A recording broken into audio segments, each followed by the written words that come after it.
Welcome back to the home gym. Today I'm bringing you an upper body workout designed to get you generally strong and big.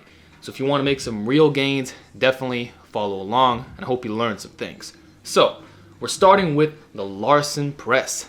Can you tell? My legs are floating off the bench, meaning there's no leg drive. This is amazing for pec development. You get a slightly increased range of motion, forces you to stay tight with the upper back, and allows you to get more out of less weight. Just to say, I'm doing 250 for 3x10, yet if I use my strongest form, I can do 2.5 plates. So, this is especially beneficial from a stimulus to fatigue standpoint.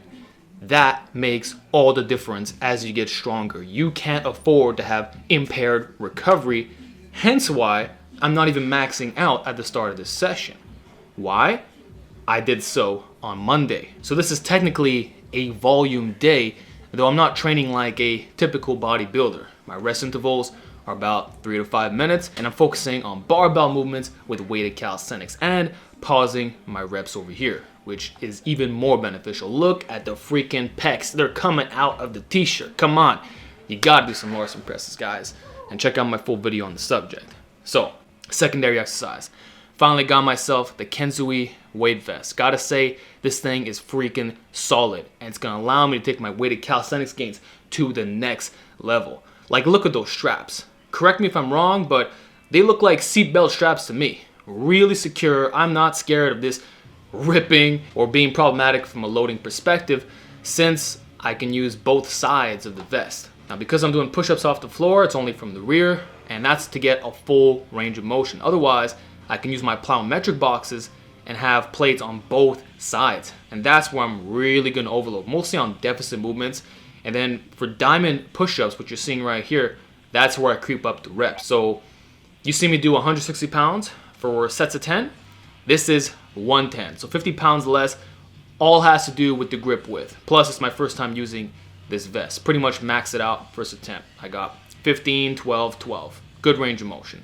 Anyway, expect a video coming soon on diamond push-ups, because I think this might be one of the secrets to getting a bigger bench press and massive arms. Just look at the triceps. It'll definitely humble you, and the best part is you can do this off a decline as well. Now, on to my favorite triceps exercise, the simple push down using my home cable setup.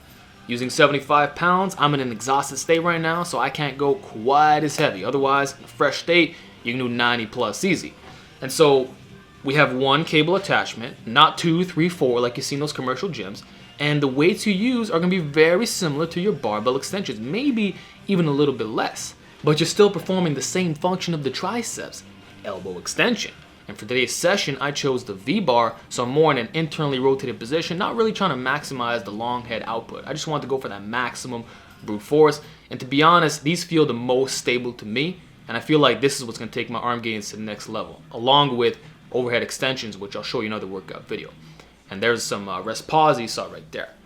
Now for the next exercise, weighted inverted rows using the Kenzui weight vest. This feels way better than the backpack version, because the backpack literally slugs you in the face while you're doing the movement, and it can restrict your motion a bit. Whereas the plates is set a little bit lower on your body, no compromise whatsoever. Now, the advantage of doing these is you get no axial loading, and that makes a massive difference for anyone who trains their legs hard.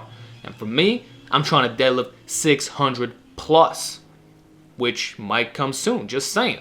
So my spinal erectors are being maximally loaded twice a week, and so I don't need to do barbell rows. I'd rather get stronger at these while at the same time giving me carryover to other forms of weighted calisthenics. These will help your weighted pull-ups, which you're gonna see right after, because we're focusing on the basics.